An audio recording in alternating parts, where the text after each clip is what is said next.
This scandal began with a tip-off.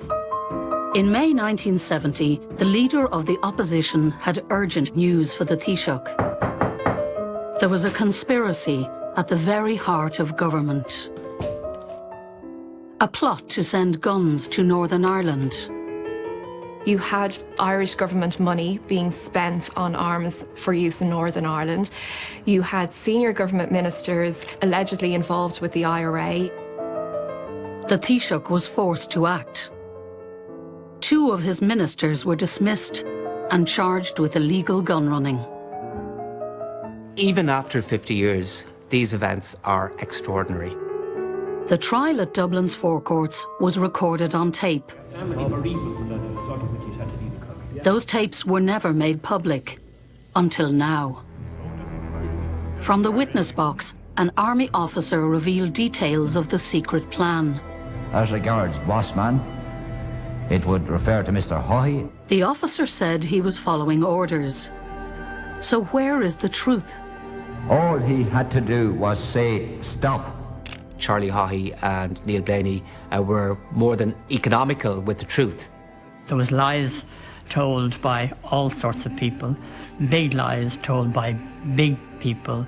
Lynch did not tell the truth. He had something to hide. I call it Ireland's dirty secret. It's like the Sherlock Holmes quote, when you eliminate everything but the facts, however unlikely they appear, it's the truth.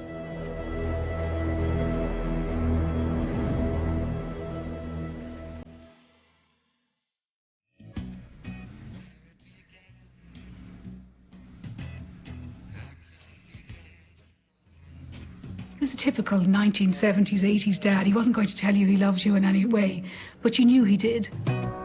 Wasn't the spring. When it happened when I was very young, I do remember that sort of sense of there was a crisis in the house. It was almost like there had been an accident or something like that, and there was sort of life before the accident and life after the accident. In August 1969, Captain James Kelly of the Irish Army was on a private visit to Northern Ireland. Captain Kelly was headed for trouble, in more ways than one.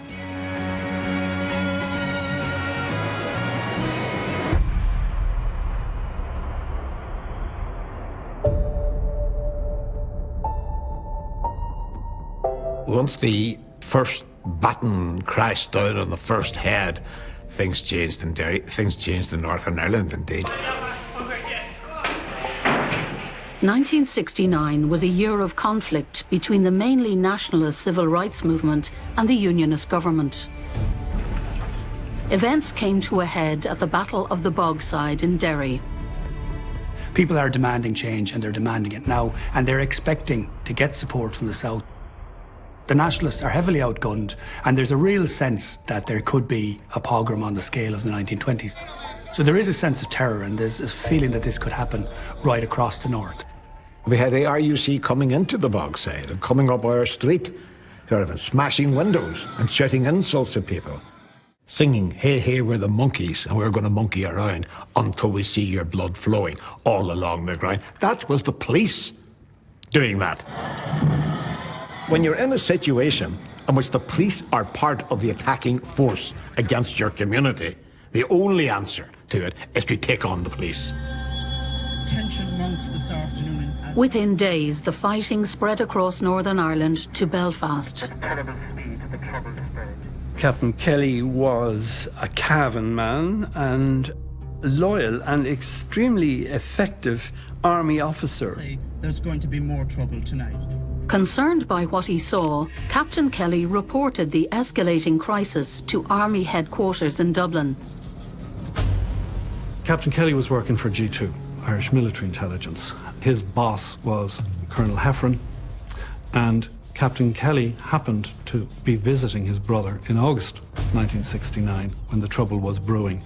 And that was a stroke of luck insofar as G2 intelligence gathering was concerned, because they had now one of their most senior officers in Belfast watching what was going on. And he became Colonel Michael Heffron's eyes and ears, basically, on the northern conflict. Say you revolution. Well, you know. They tell us, carry on Fianna Fáil, we are with you. In Dublin, Fianna Fáil was in power, the self-declared Republican Party that for 2 generations had opposed partition. At every party occasion, the old chestnut of a united Ireland would be raised. That was the rhetoric. Fianna Fáil played, if you like, the anti-partitionist card, but in reality implemented no coherent policies which would in any way seek to address the issue of Northern Ireland. The events of 1969 brought all of that home. So suddenly we had this conflagration happening on the streets of Derry and Belfast, of Catholics being hounded from their homes, of whole streets being set on fire. Suddenly, Fianna Fáil was confronted with its own past.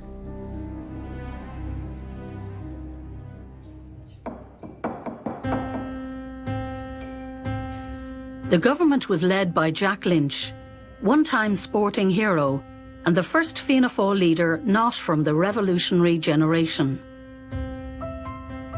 There was always a sense that he wasn't there for the long haul. It didn't matter when he became party leader, but it mattered after 1969 that he lacked the Republican pedigree that others might have claimed. At Cabinet, there were demands for a tough response to support the nationalist community and put pressure on the British government to act. They argued. This was a very stressful moment. The North was in flames and the Irish government had to do something. And some of the more hot-headed among the cabinet members wanted the Irish army to make a decisive move and cross the border and internationalise the conflict so that the United Nations would get drawn in. The influence of the tough talk was evident when Lynch made his first statement on the crisis. The present situation is the inevitable outcome of the policies pursued for decades by successive Stormont governments. It is clear also that the Irish government can no longer stand by and see innocent people injured and perhaps worse. In the North, the speech had a dramatic impact on both communities.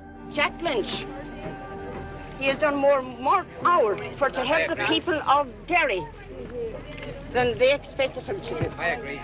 Excitement ran through the area, so that the militancy and the determination to do battle against the northern state was boosted to a very significant degree by a belief created by Jack Lynch's speech that the Irish army was on standby at the border or even over the border and ready to move into the bogside.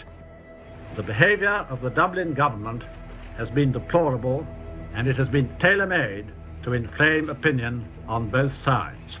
Things were bad enough, and here was the Prime Minister of the Irish Republic wading in with size 12 boots with a can of petrol to throw on the fire.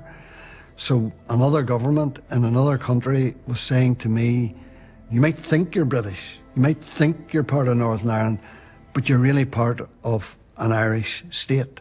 We just haven't taken over yet. In the days after Jack Lynch's speech, Belfast was in flames. The Royal Ulster Constabulary used heavy machine guns in nationalist areas. In just 24 hours on August 15th, the death toll was 7. The 9-year-old boy, Patrick Rooney, was shot dead in his bed. The machine gunned us. All those Well, did you shoot back? Well, what with? Pea shooters and battles? Armoured cars paving the way for the hooligans to come in? I think that Jack Lynch made a threat or a promise, which in the event he was unable to carry out or unwilling to carry out. That was dangerous politics in relation to the North. Nationalists left their burned-out homes in Belfast and looked for help. They destroyed people's homes and they broke them up. The Irish Army was ordered by government to set up refugee camps near the border. Thousands, mainly women and children, were given emergency accommodation. And the crowds in O'Connell Street want action from the Irish government. Appalled by events in the north, people crowded onto the streets of Dublin. What man can defend his wife and family with sticks and stones? It's arms we want! We've got several nights of demonstrations in Dublin where people are demanding government intervention, are demanding arms, are attacking the British Embassy. Almost everyone in the Republic at the time claimed to believe in a United Ireland. So people in Fine Gael, people in Labour, people in the trade unions, all of them are collecting money in support of Northern nationalists. Many of them are prepared to give money even though they know it will probably go for some form of armed defence. To make a token showing and to capture a portion of Fermanagh. I myself am a member of the Fianna Fáil party. Now, just listen to me for a second. Just listen. There were demands to send in Irish troops, or else provide nationalists with the means to defend themselves. I support the invasion of the north of Ireland. The Cabinet was in emergency session. Ministers were given specific roles in response to the crisis. One of them had kept his views on Northern Ireland close to his chest. He was no more anti-English, I would say, than any other Irish person.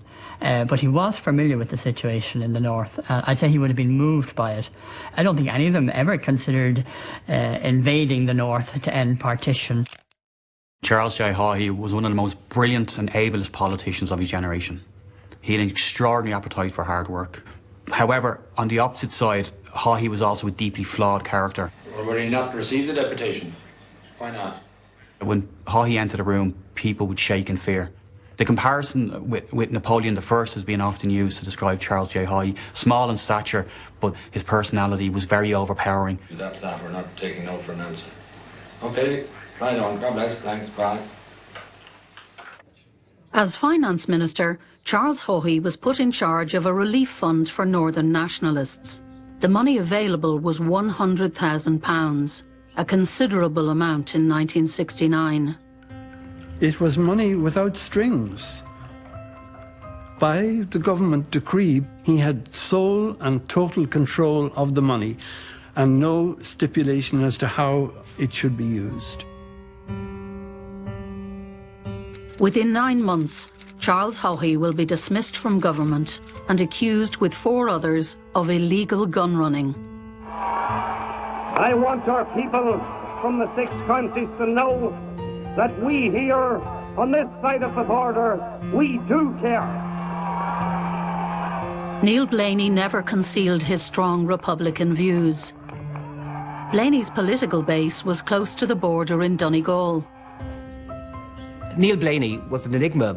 If Fianna Fáil or Daesh needed somebody to remind them of the national ambition in relation to a united Ireland, there was no better man than Neil Blaney. Neil Blaney's days as Minister for Agriculture are also numbered. He will soon join Charles Haughey on the list of accused. We're all Irish and we're going to get together, and I hope in the not too distant future. As an Ulsterman and more importantly a Donegal man, this was an attack on his people. Knowing the old man, you just give him a task, set him on it, he'll sort it. Simple as.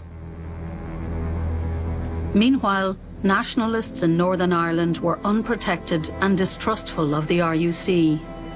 By 1969, the IRA had wound down its military campaign and was caught unprepared. Instead, ad hoc citizen defence committees scrambled to build barricades and help people left homeless by the riots. I suppose the best word that I could use to describe Daddy would be charismatic. Sure, everybody thinks their own daddy, there's nobody like them, and I suppose because I was the only one, you were there was more love lavished on you as well, Daddy became involved as a coordinator of the Citizens' Defence Committees. John Kelly from Belfast took part in IRA campaigns in the 1950s. It would be fatal for me personally to sort of specify what particular operations I was engaged in. He was from a staunchly Republican family. His Republican credentials were there. He had spent 8 years in Crumlin Road Prison. Never once would he have ever tried to disown or tried to distance himself from an armed campaign. Like scores of others, John Kelly came south expecting help from the government. The view within the government was that money should be given to the nationalists who had arrived in various delegations at the government store and who wanted help to defend themselves, primarily. As John Kelly said memorably in court, they weren't looking for blankets or bottles to feed babies. They were looking for guns to defend themselves against deadly attack. John Kelly of the Belfast IRA and Captain James Kelly of Irish Army Intelligence will also join the list, accused of illegal gun running. By September 1969, British troop numbers in the north were over 7,000.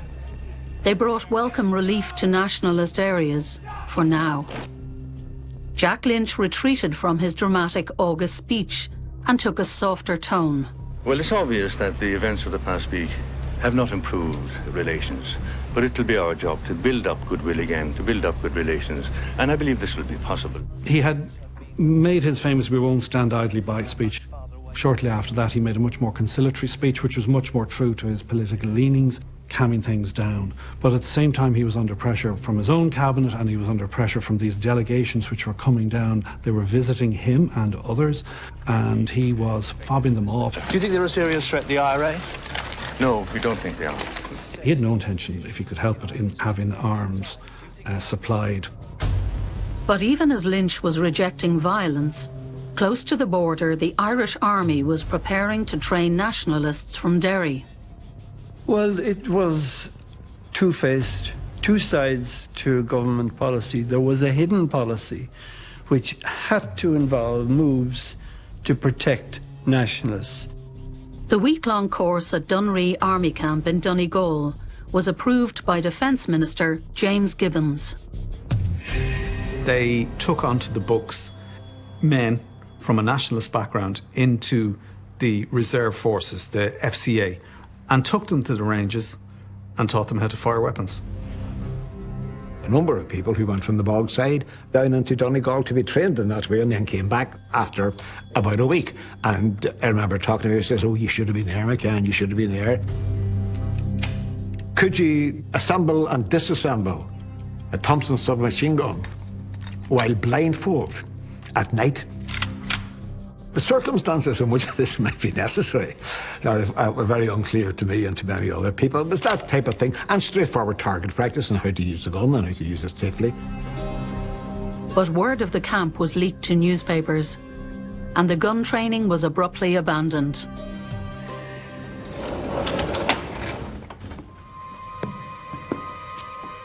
In the months ahead, guns bought with Irish government money will take centre stage.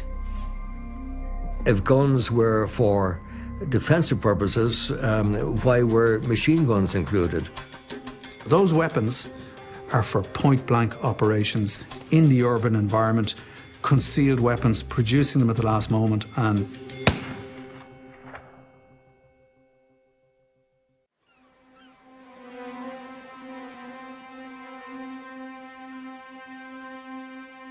known to Mr. Blaney on the occasion of this telephone call you made to him from the continent that you were on the continent getting untraceable guns. I had conveyed to him how the situation was developing, so Mr. Blaney would certainly know. By October 1969, Captain James Kelly was the main link between Irish Army Intelligence and John Kelly of the Defence Committees. They wanted guns to protect nationalists in Northern Ireland. Captain Kelly was a very loyal army officer, and I think that he took risks. I think he was motivated by high principles, but I think it led him into a very dangerous area. as army officers, each of us swears a solemn oath of allegiance to uphold the Constitution.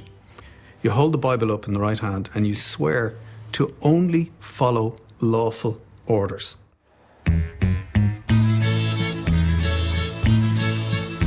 Come closer and listen. The beat of my heart keeps on missing. On October 4th, Captain Kelly arranged a meeting with the defence committees in his hometown of Baileyborough in County Cavan.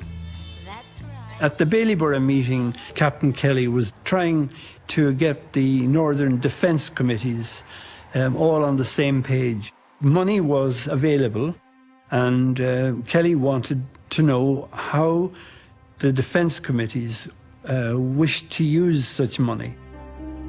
They wanted arms, they wanted the training in Fort Dunree reactivated, and they communicated all of this to Captain Kelly, who communicated it to Colonel Heffron, who communicated it to Jim Gibbons, the Minister for Defence. So everybody at Cabinet knew that Captain Kelly was meeting with the Citizens' Defence Committees. But Captain Kelly's activities were also noted by Garda Special Branch. No one told the branch that Captain Kelly was working on army orders.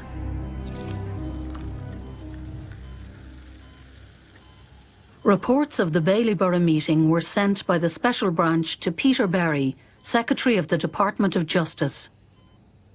It was so urgent that Berry was contacted while in hospital, recovering from heart treatment. Peter Berry was a very old-style civil servant. He joined the Department of Justice in 1927, and his first minister was assassinated by the IRA in that year, Kevin O'Higgins. So this may have coloured his judgment. When Berry came across it, he had no mechanism to understand why it was that the Irish Army and its officers were in the business of providing guns to Northern Republicans, which to Berry could only mean one thing: IRA, and enemies of the state.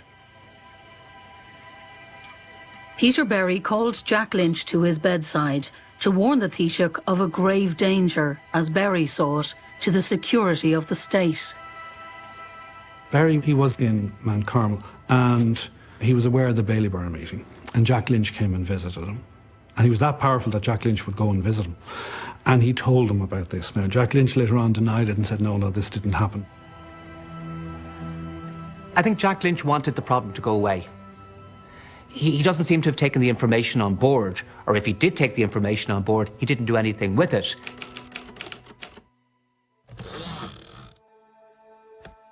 There's more to suggest that Jack Lynch was aware of a plan to provide guns for the North.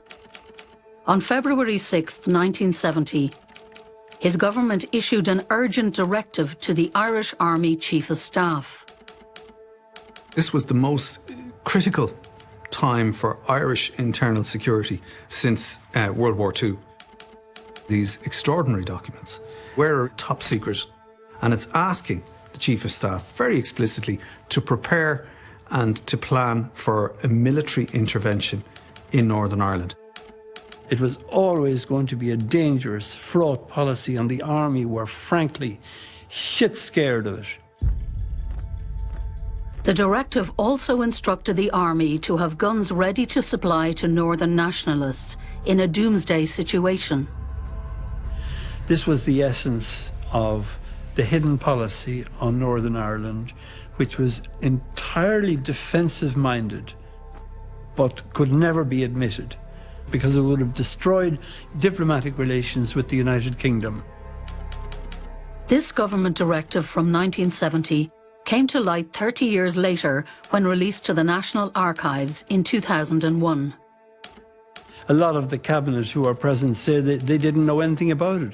Well, they may not have known about it, but the directive was issued to the Chief of Staff by the Minister for Defence with the wording that the government had instructed him. The Army's readiness to respond was soon put to the test. The flashpoint was Ballymurphy, a nationalist council estate in West Belfast. Faced with loyalist attacks and ineffective control by the British Army, the nationalists pleaded for outside help. Fears of a doomsday took hold in Dublin. Neil Blaney contacted Defence Minister James Gibbons, who instructed the army to move weapons closer to the border. A convoy of trucks was loaded with 500 rifles, 80,000 rounds of ammunition and 3,000 gas masks. It was the most dangerous moment in the whole arms crisis. Irish Army rifles sent on Irish Army lorries by order of the Minister for Defence, Jim Gibbons. This is the real thing. They moved 500 assault rifles to Dundalk Barracks. That consists of a considerable portion of Ireland's arsenal. You don't move equipment and material around unless you have a very, very good reason for doing it. But after several days of fighting, an uneasy calm was restored in Ballymurphy. And those army guns never crossed the border. If these rifles with full Irish Army identification stamped on them had been distributed to the people in Ballymurphy, it would have raised the most amazing diplomatic furore with the British. When these weapons were being transported, they were being transported at night time, and they were crisscrossing back roads, and there were gas masks on the lorries, and some of them were flying off, and the next morning they were being found by children. Again, it underlines how ad hoc this thing was, how badly organised it was. The focus then switched overseas to weapons that couldn't be traced back to the Irish Army. And Neil Blaney was the link man. Neil Blaney had a friend, Albert Lykes, who was a Belgian-born businessman. He lived in Sutton in County Dublin. His knowledge of German and his contacts were the reason Albert Lykes was drawn into the affair. Lykes knew somebody who knew a dealer called Otto Schluter, who was based in Hamburg. Otto Schluter was a man with many enemies and a lot of luck. Schluter had a dodgy reputation. He got involved in the grey area of the arms trade, you might say. He'd been accused of ripping off clients in the Arab world in a deal, and there were at least 2 attempts made on Schluter's life in the 50s. Bombs were placed in his Mercedes car. One explosion killed his mother. Captain Kelly, John Kelly and Albert Lykes made several trips to Germany to arrange a deal with Otto Schluter. Would it be a correct description of it to say that yourself and Mr. Schluter appeared to be in very bad humour? When I said to her, Schluter, you better show me this stuff, he said, do you not believe me, or words to that effect? And I said, must see it. So I went down to inspect the goods. The Irish visitors had a shopping list. 400 submachine guns, 400 pistols, 25 heavy machine guns, and 250,000 rounds of ammunition. If guns were for defensive purposes, why were machine guns included?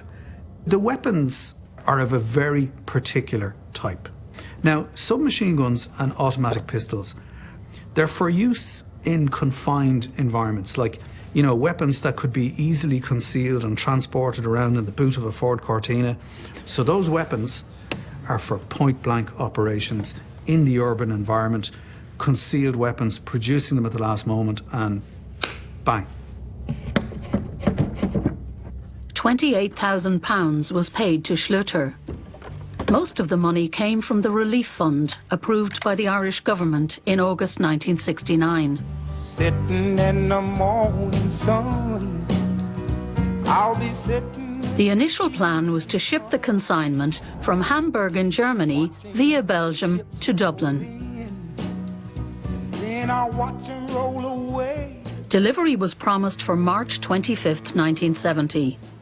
Customs clearance was provided by the Revenue Commissioners with the approval of Finance Minister Charles Haughey.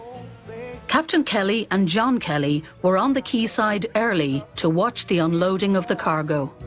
Look like nothing's gonna come my way. When the ship arrived, there were no arms on board, and it emerged that the Belgian customs had stopped the export because there was no proper paperwork to cover the export of the arms. One has to bear in mind that possibly Schluter was playing his own game. After the failed attempt to bring guns in by sea, the focus shifts again, this time to Vienna Airport. Well, the next attempt came in April, and Captain Kelly went to Europe and he actually managed to procure arms, and he was going to fly them in this time. Plans to use an Aer Lingus passenger flight into Dublin Airport were dropped in favour of a charter aircraft. But in all the chopping and changing, the cover was blown. Everything was pretty much ready to go, and then information reaches the special branch that the weapons are coming in. This caused consternation, and this had Peter Berry up all night. Once again, Peter Berry, Secretary of the Department of Justice, was left out of the loop. Berry told the special branch to impose a security lockdown on Dublin Airport and to seize the guns and the people involved.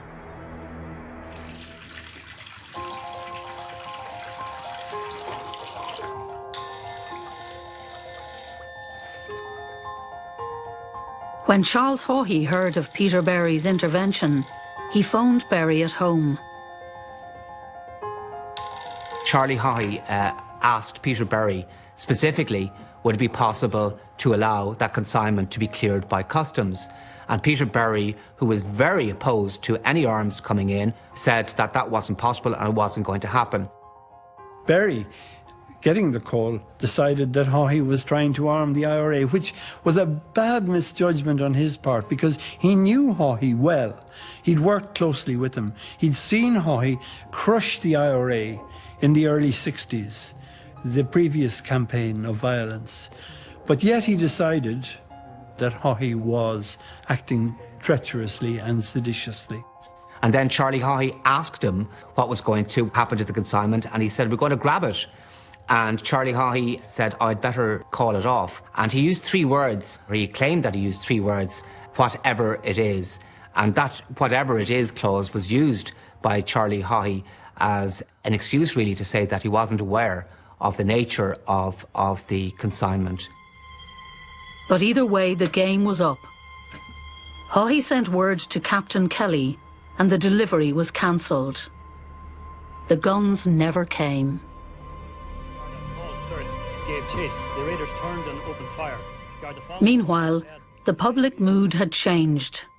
In O'Connell Street, where crowds once called for guns, they now mourned a victim of Republican violence. Garda Richard Fallon had been shot and killed by Saor Éire, a splinter group of the IRA. Garda Fallon has a huge funeral in Dublin. There's a deep shock at the killing. And this means, of course, that the reality of political violence is coming home to some people. There's greater worry about what access to arms might mean, and also then the worry about, is the North spilling over? Outside official circles in Dublin, the plan to import guns was still a secret. But that was about to change. Peter Berry went to Jack Lynch to personally inform him of the involvement of Haughey and Blaney in the affair. Berry now has really stuck his neck on the block on this one. But in Lynch's mind, he must have now had this dread and fear that if this information comes out, it's going to kick over a hornet's nest in the north. Lynch's instinct was to keep things quiet. But then someone leaked the story to Liam Cosgrave, leader of the opposition. The note said, don't let this scandal be covered up. So when Cosgrave got it, obviously he was in shock. No, there have been no arrests. Can you give any further detail? It was seismic in terms of the impact that it had on not just the fate of the Fianna Fáil party, but more broadly Irish democracy. There's no more to be said. This is a social occasion. By May 1970, attempts to secretly import arms into Ireland had been quietly dropped. But a public sensation was on the way. Liam Cosgrave is leader of the opposition. He's also the son of W.T. Cosgrave, who led independent Ireland in the first 10 years of independence. Liam Cosgrave arrived at the Taoiseach store with news of a grave threat to the state. It was also a golden opportunity to embarrass the Fianna Fáil government. The note listed several people: Captain James Kelly, Colonel Heffernan, then you had Ministers Gibbons, Haughey, Blaney. And the note said, don't let this scandal be covered up. Lynch was in a tight corner and played for time. I believe that Jack Lynch must have said, well, Liam, you're right about this, but you're wrong about Gibbons. He'd nothing to do with this. Jack Lynch is very keen to present this narrative that the government had no knowledge of what was going on, that Haughey and Blaney acted without any authority, especially Gibbons' authority, and that this wasn't wider collusion within the government. Gibbons was the Minister of Defence and therefore entitled to import weapons, and if he was seen to be involved, the operation was legitimate. Jack Lynch effectively has been caught with his hand in the cookie jar. He had to act. He had to save his party. He did. He threw men overboard. We're caught in a trap. I can't walk out. Overnight, Charles Haughey and Neil Blaney were dramatically dismissed from government. After that announcement was made, it was a huge sensation. Why can't you see? Waking up in the morning, you're listening to the news. 2 ministers had been sacked, 2 very powerful men. Why? Because they were importing arms illegally. Where was the money coming from this? There were crazy rumours that this was for the benefit of the IRA. Kevin Boland resigned from Cabinet in protest at Jack Lynch's action. Have you anything to say at all, Mr. Boland? No. Gun running. So this, in fact, was the basic cause? No, I didn't say so. But those in the know were tight-lipped. And at the moment you have no plans to say anything? I'm not planning anything. If my own man and Haughey, if they were acting like on their own volition, well, he would have been right to fire them immediately. That night, Blaney and Haughey took the fight to a Fianna Fáil parliamentary party meeting. They literally turned their backs on the very people who had done everything possible, not just for the country and for the party, but for the people, both north and south. And they hung them out to dry. Faced with the prospect of a bruising split, the party closed ranks behind Lynch. But the row was far from over. And then we had this extraordinary Dáil debate that went on for 37 hours continuously. And I mean, it led to scenes of pandemonium with very drunken deputies. But it culminated with the Fianna Fáil government surviving. By the end of May, criminal proceedings were underway. The 2 former ministers, Blaney and Haughey, along with Captain Kelly, John Kelly and Albert Loix, were charged with conspiracy to import arms illegally. I don't think he felt that he was going to be arrested. For the people to say this was this rogue army officer that had sort of, a maverick type that had gone native, so to speak, that really galled him, that really, really hurt him. On the privilege of the Dáil today, Mr. Gibbons has attacked me. All he has said is a tissue of lies. The charges against Neil Blaney were dropped due to lack of evidence. The remaining 4 were sent for trial.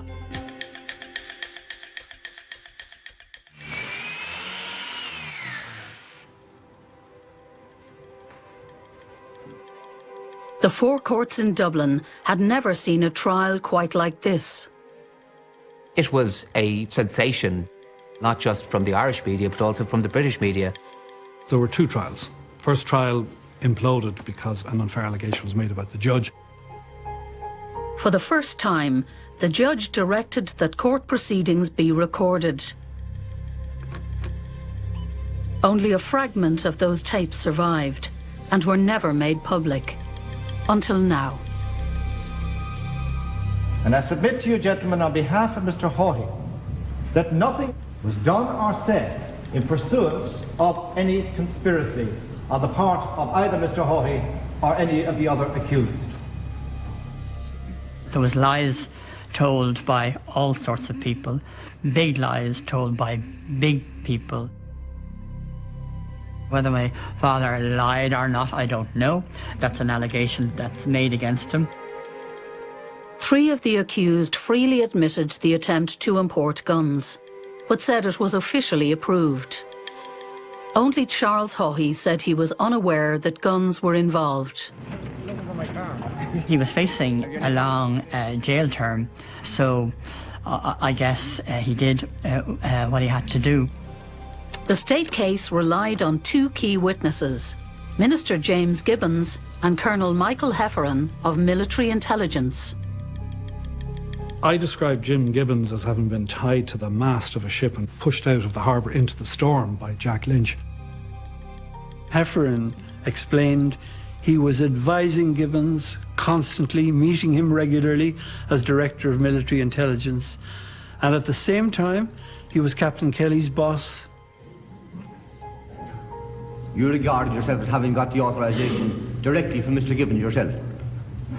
Mr. Gibbons was fully informed of the operation, so what I was carrying out was a military operation with the full approval and consent of the Minister for Defence. And when Gibbons said that he really didn't know very much about what was going on, Hefferon's evidence was that he told him what was going on. Gibbons did admit that he had Captain Kelly in his office, that they had discussed the weapons coming into Dublin port, that he was there when Captain Kelly explained to him that this importation had not succeeded and that there was going to be a subsequent attempt to bring the guns in again later on. Mr. Gibbons, if he did not agree with the operation, all he had to do was say stop. The Minister for Defence was the one person who could have made the importation that Captain Kelly was engaged in legal. And that was what the jury eventually decided, that the Minister for Defence knew about it. They kind of looked at each other, light bulb moment, and said, basically, you know, this trial should never have reached us. And I say to you, gentlemen, that you can do your duty in this case in only one way, and that is by returning a verdict of not guilty. Oh, well, the comment I have to offer is that the court found them not guilty as well, they were entitled to do. There was jubilation outside when all 4 accused were acquitted. Well, I feel a hell of a lot better than 5 weeks ago, I can tell you that. This trial was a pantomime, and that's what we believe. But this has been our vindication. You want Jack Lynch to resign? I couldn't care less what he does. Vindication for some, but a disaster for Jack Lynch and his government. Charles Haughey was quick to pile on the pressure. And I think that those who are responsible for the debacle have no alternative now but to take the honourable course which is open to them. But Haughey misjudged the show of support. In America, for much of the trial, Jack Lynch returned to a stage-managed welcome from party loyalists. There was a solid phalanx of the parliamentary party behind him. And they included some of the old guys from the revolutionary period. And De Valera had sent his own private secretary. It was almost as if Dev was giving his imprimatur to Lynch. The government decided to basically ignore the acquittals. It was the view of Jack Lynch's government that the men were guilty. There can be no compromise in fundamental policy. All this business of the big brown eyes and the pipe and the gentle smile. But Lynch could be a hard man when he needed to be, and he was.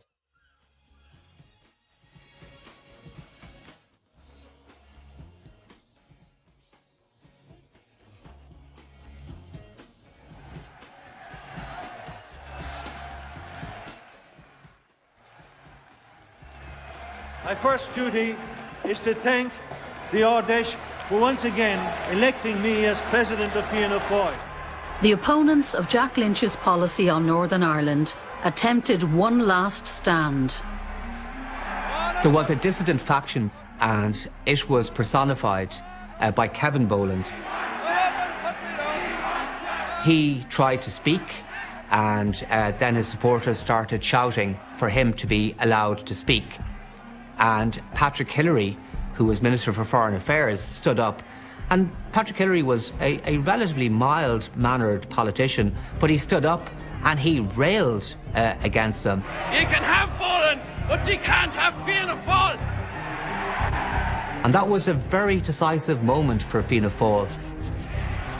At the 1971 Fianna Fáil Ardèche, Jack Lynch consolidated his control over the Fianna Fáil party. It was acknowledged that only peaceful means should secure a united Ireland. Kevin Boland resigned from Fianna Fáil, and Neil Blaney was later expelled. Blaney took a risk. He had real ambitions to be Taoiseach, and he saw himself as the leader of Fianna Fáil. So ultimately the arms trial, and particularly his decision then to retreat to Donegal, ends his ambitions. Charles Haughey had his own plan and stayed inside the party. He showed the acumen, but also the slyness that were to characterise his future political career. I know that it's not going to be easy.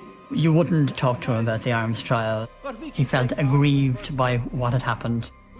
I suppose his response to that is, was, if you can't get mad, get even. And he went through this very strange choreography of shaking hands with the Taoiseach Jack Lynch, shaking hands with Jim Gibbons, and eating his humble pie. That there was something else at play, and his personal ambition to become leader of Fianna Fáil was still driving him forward.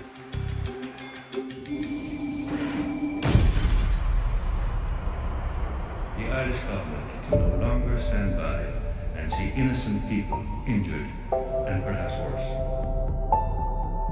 The arms crisis was such a spectacular moment in the history of the state. It really is only 50 years ago. Events at the heart of this crisis are still in dispute, even after 50 years. Those who knew most said very little.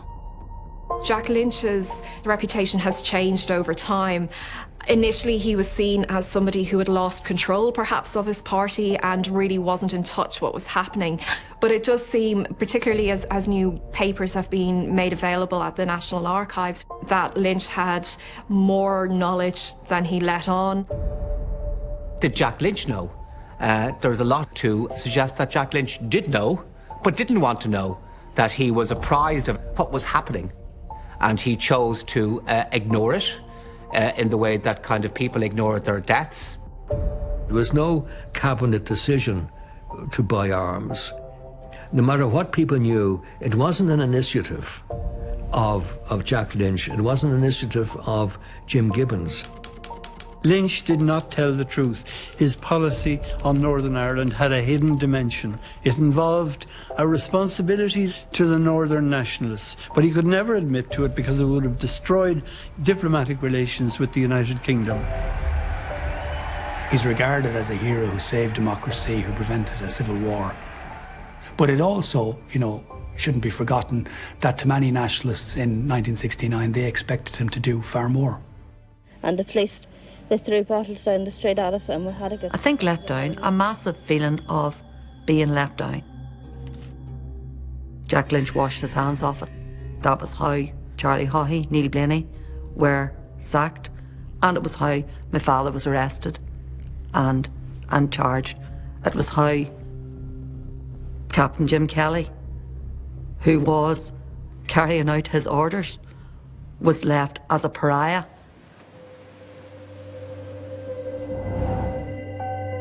It really hurt him, and it really affected him for the rest of his life, and all of us. Certainly when I was growing up, it was always, you've got money hidden, you've got IRA money hidden, we know what you did, and you're part of something sinister. Everywhere you went, you could never escape it. We got beaten up, we got spat at. We were marked as being troublemakers. We're the people who caused this. My mother, God rest her, went to her grave without ever seeing my father's name cleared. It was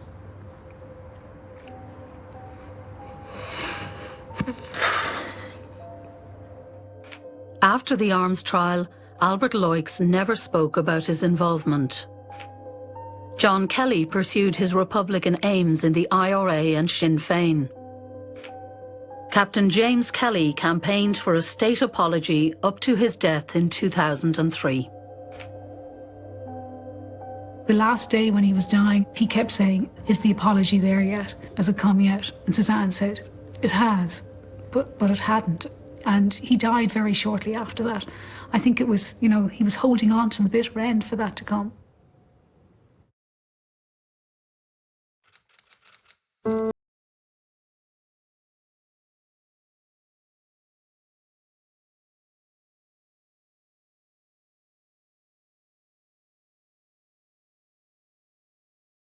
Tried to sue him in the courts in Hamburg, but it didn't succeed.